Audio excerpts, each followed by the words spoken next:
Well, it's good to be back and glad that y'all are here with us. Good news with Noah, and certainly grateful for that. Continue prayers and just keep that young man who has the burr head now. But No burr, just slick. just slick, It just was slick.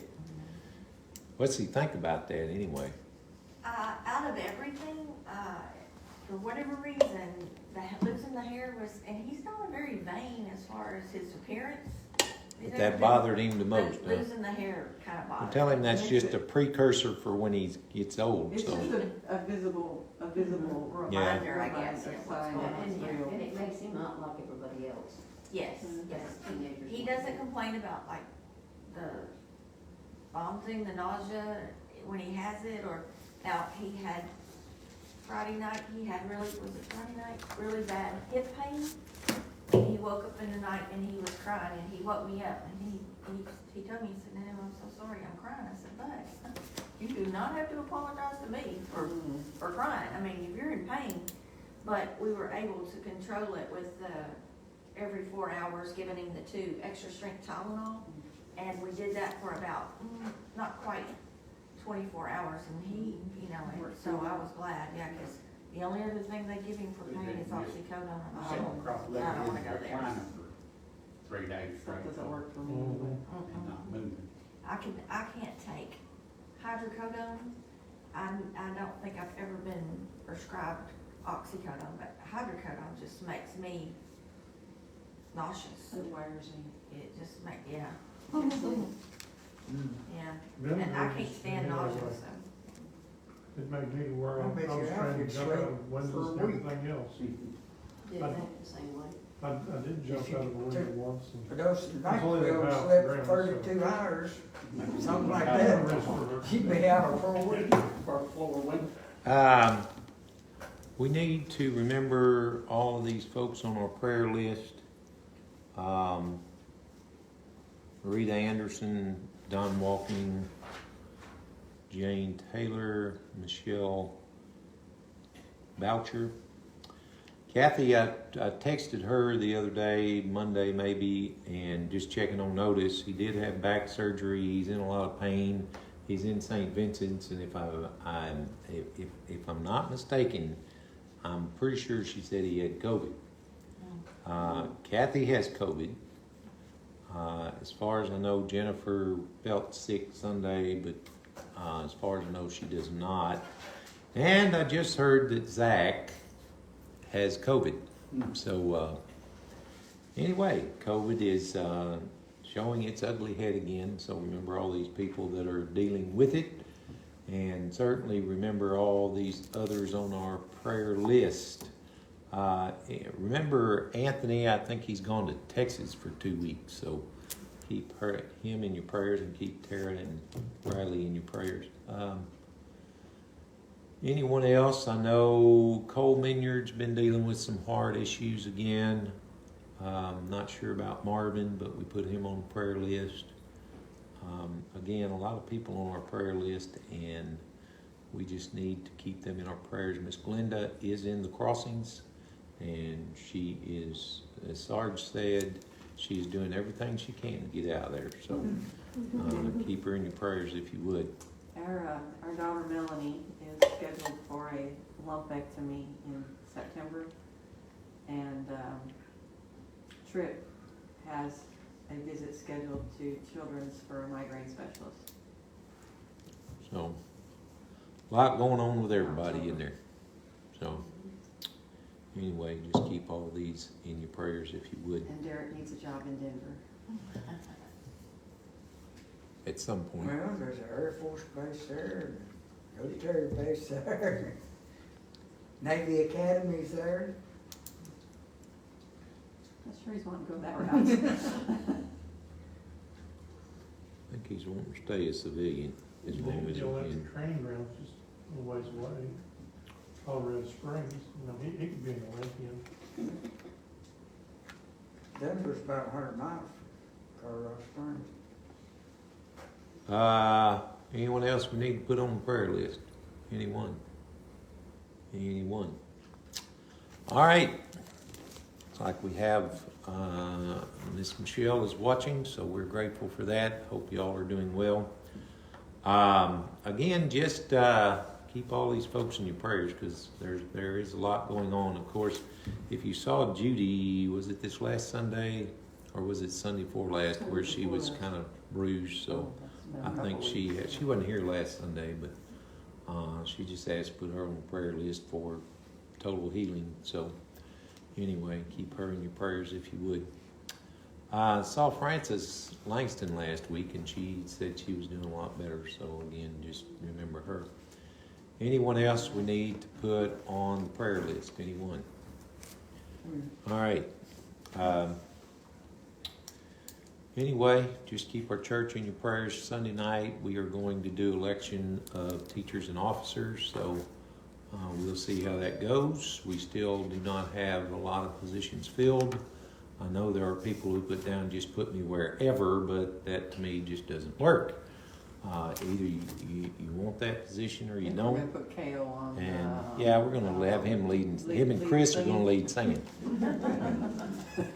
So That'll change anyway, those it'll who be want all right. And we're just going to pray, and God's going to lead us. That'll change those who want entertainment. We are going to try to have a deacons meeting either tomorrow night or Sunday night for our meeting, so remember that.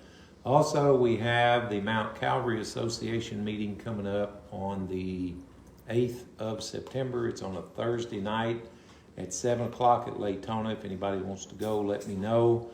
But the main thing I think that's going to be discussed is a little bit of change in the way the youth stuff is done. I think there is a proposal out there to totally, for basically, I think the way I read it, the youth committee is going to kind of engulf the camp committee. Even though there will still be a camp committee, they're not really two separate entities like they were, basically doing the same things. Also, they would like to put persons in charge of getting youth activities throughout the year throughout the year for the association other than church camp. So anyway, I think it'll be a good thing if we can get a good person in there that is willing to take care of business and get some stuff done. So again, just remember all of these things coming up, and we know God is in control. Any other word before we go to the Lord in a word of prayer? All right, let's pray. Father, we thank you so much for all you continue to do. We love you. We praise you. We're just so excited that you continue to work in our lives. And God, whether we consider times good or bad, as followers of Christ, you're always with us. You strengthen us, you guide us, and you keep us safe. So God, just help us to always remember to give you the glory, regardless of those things going on around us. Help us, Lord, to be faithful. Help us, Lord, to, first of all, just hunger and thirst for your word, because your word can help change our lives, and we need that. Help us to grow in you. Help us to look to you more and more each day, and just help everything that we do, great or small, that we will involve you in it. Thank you again for these that are faithful to be here tonight, and we just pray that you would bless us as we study these 2 chapters, and we just pray that, Lord, we're here for a reason, and we just pray that we receive what we need tonight in order to progress farther in our faith in you. We love you. We praise you. Continue to bless our church. Be with those on our prayer list. You know the needs, and we just pray your grace upon each one. In Jesus' name, amen.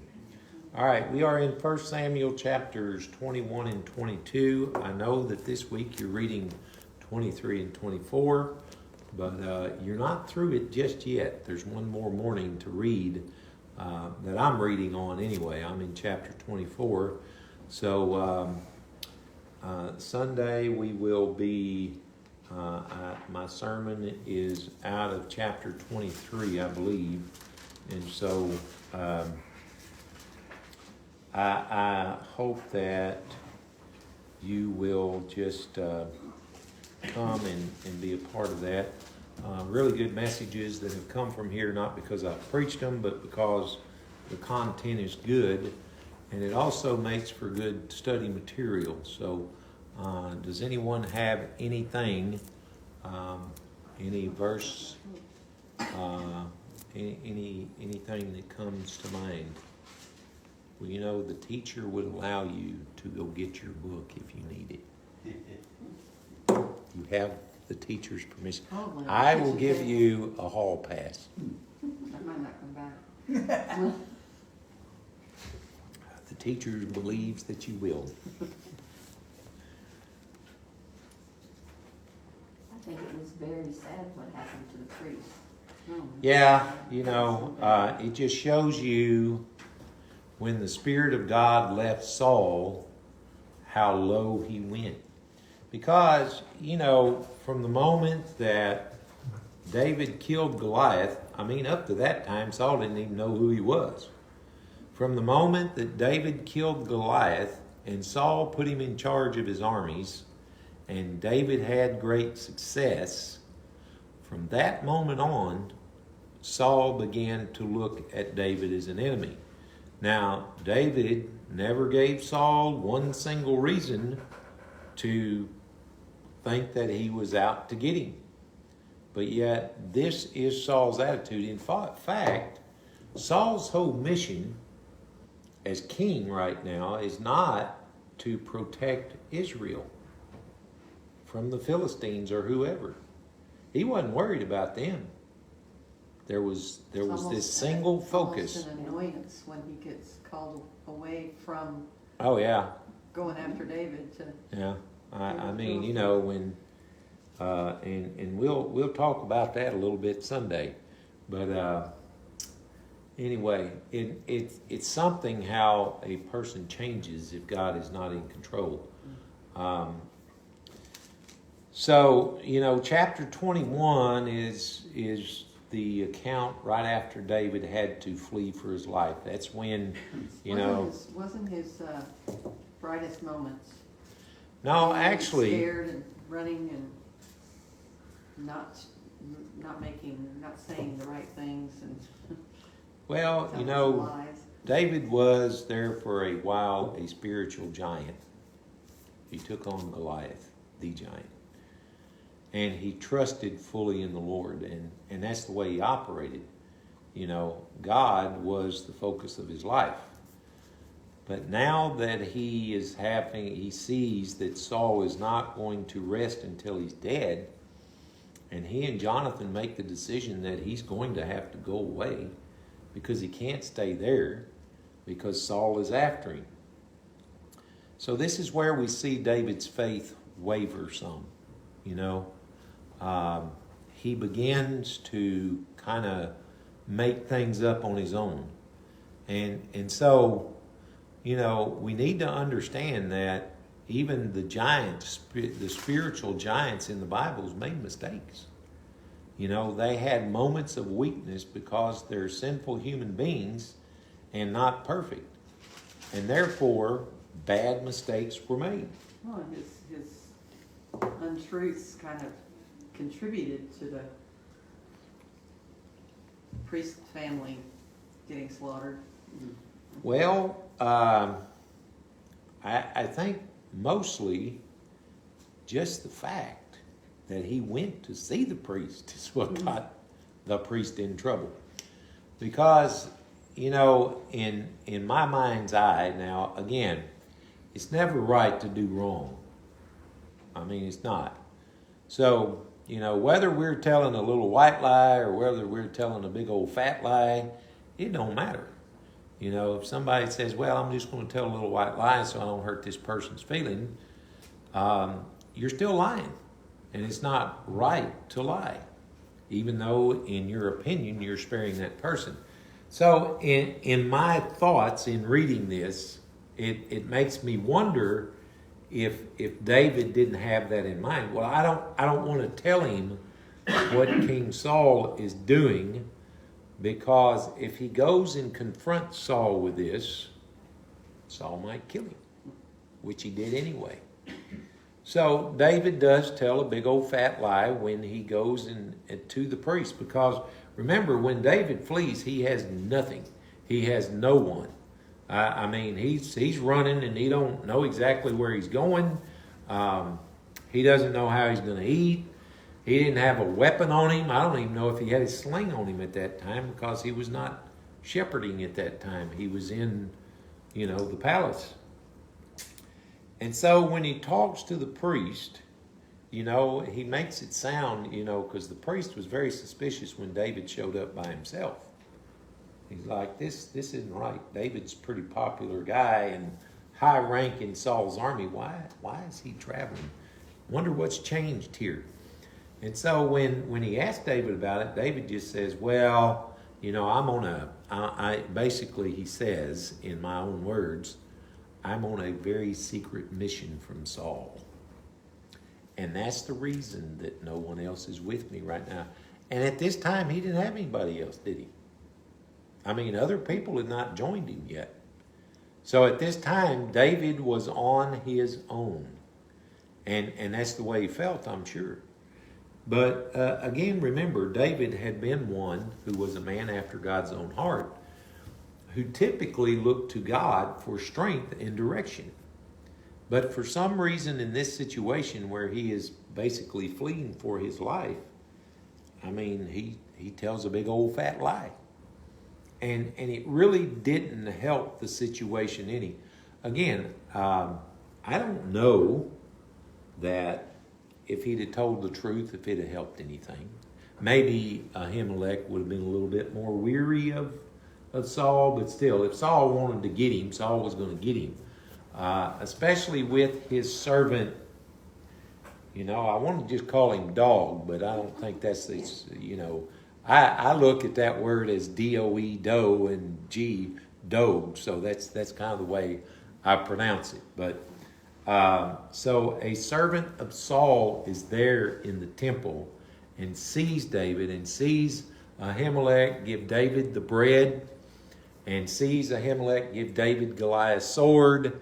And so, you know how in a movie you see a person or things sometimes and you're kind of thinking there's a reason for that. And later on you find out that there is. Well, when this guy is mentioned, there is a reason for that. We find that out in chapter 22. But, so, I mean, this is a bad scene right here. And, one writer that I read brought out the fact of the bread. Now, what was the big deal about the bread that the priest gave to David? It was showbread. What is showbread? What was offered On the table. on the table? In the holy place. Not the Holy of Holies, but the holy place in the temple. What was the significance of the showbread? Remember, they put 12 loaves of fresh bread on this table. What was the significance or the symbolism behind this bread? Well, it was called the bread of presence. And it was also called the bread of faces. And the idea behind it was much like our Lord's Supper, where we are eating in honor and in the presence and in the face of God. And the idea is anyone who had a close relationship with God would eat this bread. And back then, it was like they were eating supper or a meal with God. And back then, when two people ate a meal together, it formed a bond and they became very close friends. You didn't eat with somebody that you didn't like. And so this was kind of the representation of this. Now, Leviticus said that the priests were the ones that were supposed to eat it. All right? And Ahimelech tries to bring a little bit of spiritual stuff, have you all remained, have you and your men remained pure, which it was just David. And, because this is special bread here.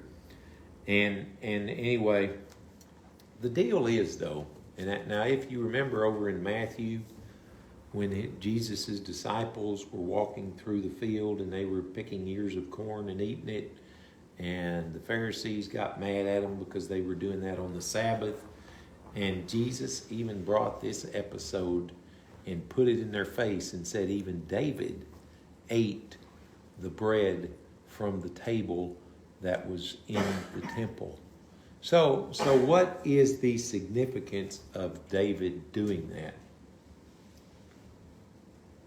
Sometimes we got to put common sense and helping our fellow man over tradition. This bread was going to be thrown away, by the way, So they had to put fresh out. because they had to put fresh out. And so there was nothing that went against God's It wasn't laws. forbidden. It was not forbidden for anyone else to eat this. The priests were definitely supposed to eat it, but it didn't say only. And so, even today in churches and religious realms, sometimes the ceremony and the sacrament, goes above, helping somebody or doing something good because this is sacred, and it can't be shared with anybody else. Let me tell you something. If we were taking the Lord's Supper and somebody was dying of thirst and grape juice is all we had that we used at the Lord's Supper, do you not believe that I would give them some of that or all of it if I had very much? Same way with the bread, because it's not sacred. It's unleavened bread and it's juice. I mean, yes, we use it as a sacred symbol. It's sacred because, the symbolism is sacred because of who it symbolizes, but the elements themselves have no sacredness to them at all. I don't go over there and, perform a whole lot of whatever you do to make it sacred. We do have prayer over it and ask God to bless it, but we do that at a meal. So, I think we have to be careful sometimes. Ahimelech could have been a traditionalist and a hard-nosed traditionalist, said, no, you can't have that. You're just going to have to starve to death because this is sacred bread and it says that I have to throw it away. And that's a shame when people get that way, where they can't think about helping a human being or something over tradition. And so you see that here. And again, in Jesus' day, the Pharisees would have had a big time problem with that. No, you can't have this bread because this is sacred stuff and, all that. But at least, David was able to get some food because of that. Now, again, when we leave this section of 21, David has armed himself with the sword of Goliath. Now, another thought of this is you see David's kind of downward spiral when it comes to his faith getting weaker. Now he is requiring a weapon rather than relying on God. He's requiring a human weapon. What David needed at this time was the faith that he had when he faced Goliath, not the weapon that Goliath had or the weapon that he had when he faced him. And so, we need to understand, like I've said before, David was a human being and he made mistakes. He was probably still fairly young at this time. And God put a lot on him trying to get him ready to be the king. And I read this somewhere, but it said, David grew to know God in the fields as a shepherd, but he grew his faith in God when he was in the wilderness. And I think that's important that we understand that. If we just come and hang out at church, maybe we'll get to know God better. But our faith will never grow until it's tested out there in the wilderness of the world. And so that is where David is. I mean, he is right now, because remember, David has just left a place of comfort, a place of fame, a place of position. I mean, he had to leave all that behind, and now, right now, he's a nobody. And so, you know, nobody's calling him king right now. Nobody's calling him general. He's on his own. And so, you know, here he takes on the sword of Goliath, and he moves on. So this next part's pretty interesting, right? Because where does David go? I mean, that, to me, that's one of the craziest things I've ever heard. Is where did David go? Well, do you remember where Goliath was from? He was from Gath. Well, where does David go? He went to Gath. Now, in my vernacular, that was a harebrained idea, wasn't it? I don't know if David thought enough years have gone by that nobody will know who I am. And here he is carrying Goliath's sword. I mean, back then, people recognized weaponry, didn't they? Mm-hmm. I mean, a lot of people had special made stuff. So, and so he goes and he went to Achish, the king of Gath. And the servants of Achish said to him, "Is not this David the king of the land? Did they not sing to one another of him in dances? Saul has struck down his thousands and David his 10,000s. Now here is something that this does not reveal to us.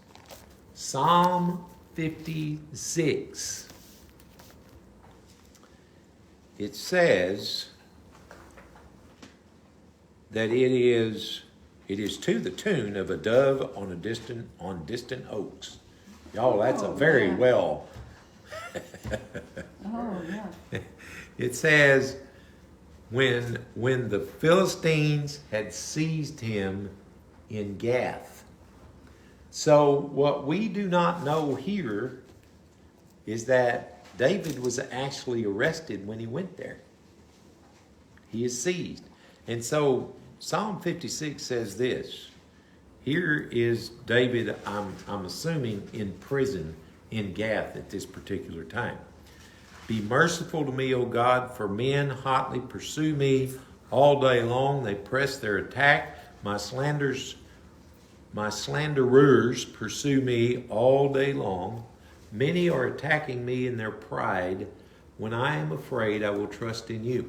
So it's interesting to see that when David was out running, that he kind of did the wrong things, he said the wrong things, he went to the wrong place.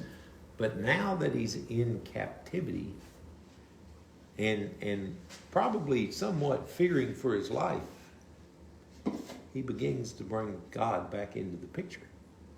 You know, when I am afraid, I will trust in you. In God, whose word I praise, in God I trust, I will not be afraid. What can mortal man do to me? All day long they twist my words. They are always plotting to harm me. They conspire, they lurk. They watch my steps, eager to take my life. Oh, on no account let them escape. In your anger, O God, bring down the nations. Record my lament. List my tears on your scroll. Are they not in your record? Then my enemies will turn back when I call for help. By this I will know that God is for me. In God, whose word I praise, in the Lord, whose word I praise, in God I trust, I will not be afraid. What can man do to me? And then it says, I am under vows to you, O God. I will present my thank offerings to you, O God, for you have delivered me from death and my feet from stumbling, that I may walk before God in the light of life. So I want you to see the light bulb of God's presence begin to shine once again in his life when he had been taken prisoner in the city of Gath. And so we don't get that. There's a gap there from after this song is being sung to where David kind of changes his appearance, right? I'm assuming that while he is in prison, he begins to act like a crazy man. I mean, he's scratching on the gate, and he begins to drool, and drool goes down his beard. And back then in the Middle East, I mean, if there was any food or drool or anything in your beard, that was dishonoring to that male person. Now I don't know what they did with women with beards, but so he begins to act like a madman. Now again, even though he has prayed to God, and some believe that David was doing this on his own. Some believe that maybe God let him say, hey, you're going to have to do something to get out of this or you're going to die. And of course, we know that David was not going to die in this instance because God had already anointed him as king. And he had to become king of Israel. And so he began to act like a madman. And the king basically looked at him and said, I don't know who you guys think this is, but I don't need another crazy person. I got plenty of them around me. And so he sent him away. And so David escapes from the city of Gath. So I want you to see that this was a very, very low, even though David had many low spots at this time because of, he was living the life of an outlaw but not acting like one. That was kind of the key factor there. Again, many will say, well, Saul sinned and yet God punished him in a major way. But when Saul sinned, he kept on, right? There was never a return to God. When Saul started with his prideful ways, it didn't stop. I mean, he never repented to God. He never asked for forgiveness to God. He never changed his ways that God wanted him to change. Saul had no desire to follow God. And yet, when you look at David, yes, David may have dropped off the cliff there for a little bit, but then he came back and he began to follow the Lord again. So that's a very important factor in this story of David and God's dealing with these two men. Because again, remember, God is a just God, right? And so what he does is always justified. And so anyway, so anybody have any questions or comments on chapter 21?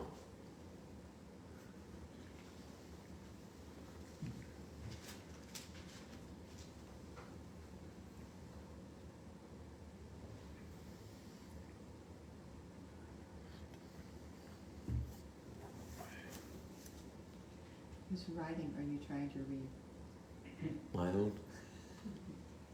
There's a word here that I had no idea what. Oh, Psalm 34. It was written when David pretended madness before Abimelech. There you go. Abimelech is the same name for the king. Abimelech is the name of the king of Achish. It's too much alike. Yeah. So, anyway. Yeah, there are, in fact, in these two chapters, there are 5 Psalms that were written that have to do with these Someone's two chapters. after me and wants to take my life. I think I'll sit down and write a song. Well, what else you gonna do? You gonna sing a song? Karen Carpenter taught you, sing a song about this, singing a song. We preached on the ground that one, didn't we? I did. He said, I will extol the Lord at all times. His praise will always be on my lips. My soul will boast in the Lord. Let the afflicted hear and rejoice. Glorify the Lord with me. The title of this is When He Pretended to Be Insane Before Abimelech, Who Drove Him Away and He Left. So, again, I don't know if David probably wrote it after that. But So he wrote, again, praises to God because he escaped from his stupidity. I mean, you got to think about that. He did probably pay a price because, number one, he got locked up. Number two, he had to humiliate himself before a whole city in order to escape. And so David departed from there and escaped to the cave of Adullam. Where he writes another one. Yes. Psalm 142. A prayer when he was in the cave. 57 is when he's in the cave, too. Yeah. When he fled from Saul into the cave, and 52 is a contemplation of David when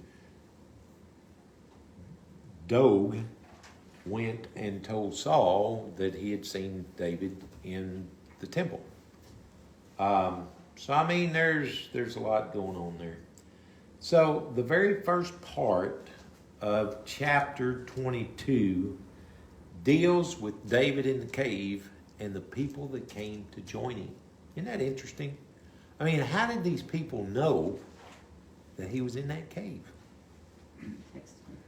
And how did Saul not find out? Yeah, that's what I was Well, and saying. that's interesting because you got 400 men who found him and his family, and yet Saul didn't. Don't know. God think. Heard it through the grapevine. It's another song. And that's about all they had back then was the grapevine.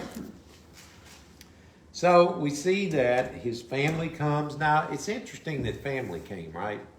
Because his family didn't really care for him too much. He was the youngest, so he got thrown out in the fields for who knows how long at a time. His oldest brothers, how older brothers and younger siblings are. They don't want them around. When he went to deliver food to his brothers, and Goliath was there, man, you just want to come out and see us fight. You have no desire to do right for us. And so his family came, and a bunch of misfit people came, right?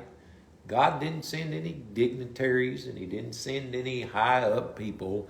It was all of these people that were dealing with a king who was not dealing fairly with the people. And if we remember right, when the people asked for a king, through Samuel, God told them exactly what was going to happen. The king is pretty much going to take over everything, right? So you got these people who, it says, everyone who was in distress and who was in debt and who was bitter in soul gathered to him, and he became commander over them. Now again, remember that by the time David got finished with these guys, they were a fine-tuned army. They were not a mob or a gang. That could have been very easy the way David handled that, especially with these type of people. I mean, all David, after being over them, all he had to say was, let's go get Saul, and they'd have been ready to go. But that wasn't his thing. See, David, up to this point, still did not give Saul a reason to want to kill him, did he? I mean, all he did was leave because Saul threatened his life. And so you see that there they are, they're in the cave, they're hiding, they're wondering what's going to happen. And God sends a prophet and told David, do not stay in the stronghold, go back to Judah. Now, God, wait on a minute here. Remember Judah? That's where Saul and his armies are. And you want me to go back there?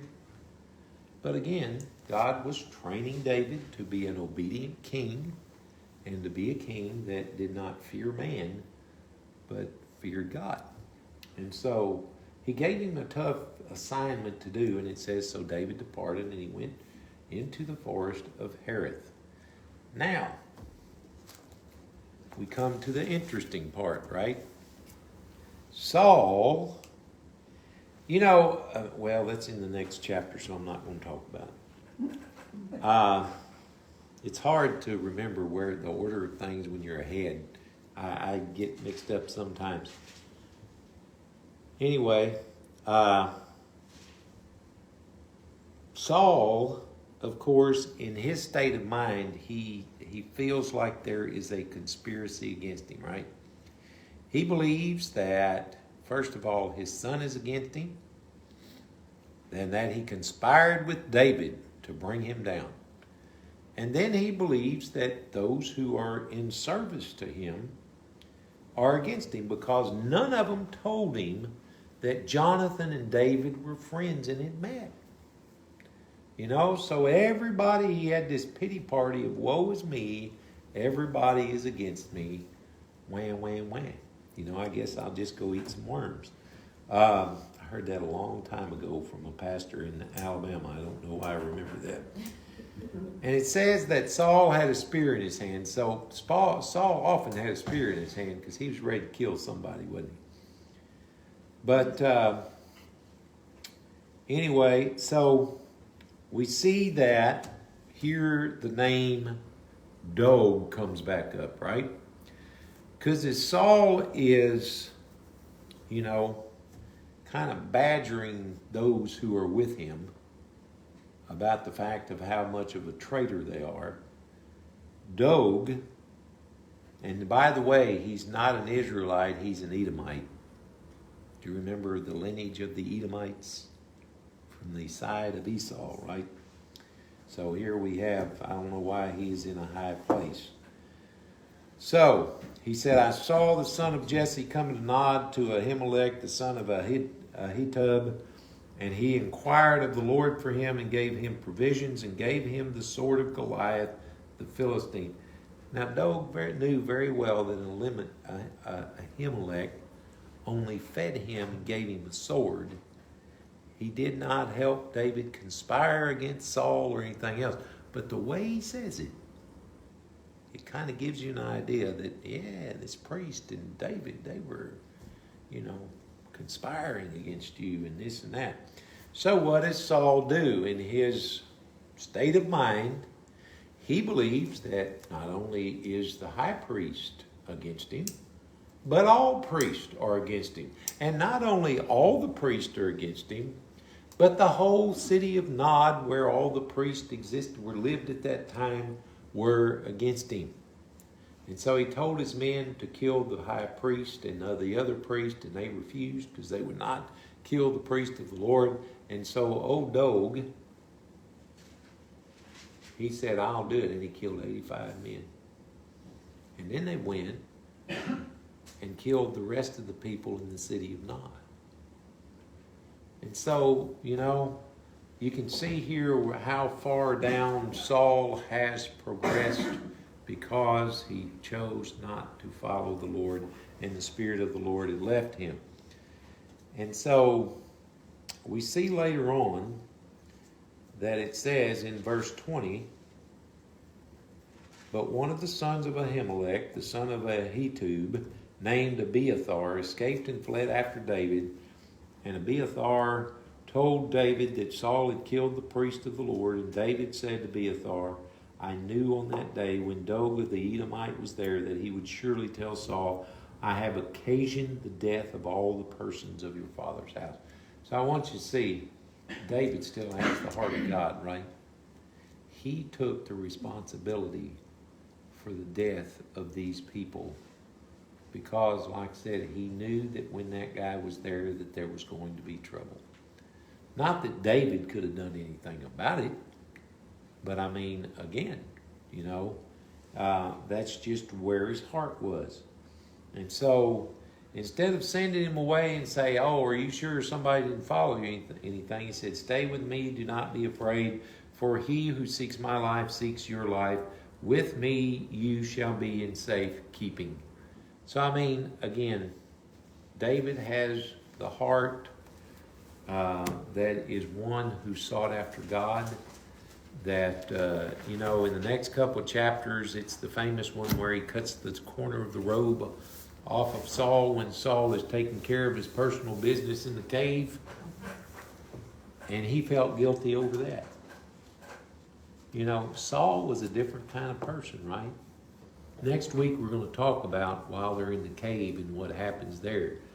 But I mean, I think we'll find that if you put Saul and David up next to one another, their character is so different. Saul is all about Saul, and for the most part, David is all about God.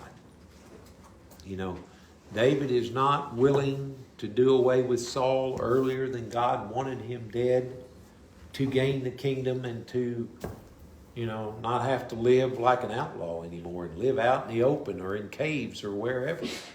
You know, bless you. I'm sure that he was sick and tired of that, wasn't he? But he knew that God had an appointed time for him to be king. And he considered Saul God's anointed. Now imagine that. That's hard for us to picture when we look at some of our government officials. But our government officials are God's anointed. Did you know that? I mean, it's biblical. It talks about the authorities and kings and princes and those that are in position, that God is the one that made those positions. And so we always need to remember that we need to pray for them, and we just pray that God's will is on them, and certainly continue to have the heart of God. Any word before we dismiss? Any word? Again, good to see y'all. And so those going to school, how are the kids doing? Don't know. Yeah, so far so good. I saw on the news where they're trying to put some security measures in place in case there's an active shooting or something. It showed White County schools on the, you know, I think they were at BB and just, Baby's got, Answers, I think. yeah, yeah. Baby hired more resource officers. Yeah, I think there was a slew of people that they hired. We need to remember our folks in the medical profession, because I don't know if it's Baptist Hospital or Baptist System, but right now there's 600 nurses short. And I know UAMS is still somewhat short, even though they just got in a bunch of student nurses that just graduated. But I mean, that is scary to me, you know, to have people in place that really don't have the experience. I'm not saying they're not qualified, but they don't have the experience but I'm sure they're going to be put in places where they have to make some decisions. So we need to pray, because that would be a very difficult job, being short-handed. I made contact with a lady I used to work with at Cajun through the LinkedIn. And with that, it just started opening up a bunch of others. People have been laid off in the medical industry outside of the hospitals. Yeah. You know, the direction I've been all these years. And why? Nobody seems to know. I mean, Cajun reported one of the biggest quarters that they've ever had this past quarter, and I got laid off. Seems a bit backwards to me, but have a good quarter, and well, let's lay a bunch of people off. Well, White County's short of nurses. Good night, folks. Have a great evening. Hope to see you on Sunday again.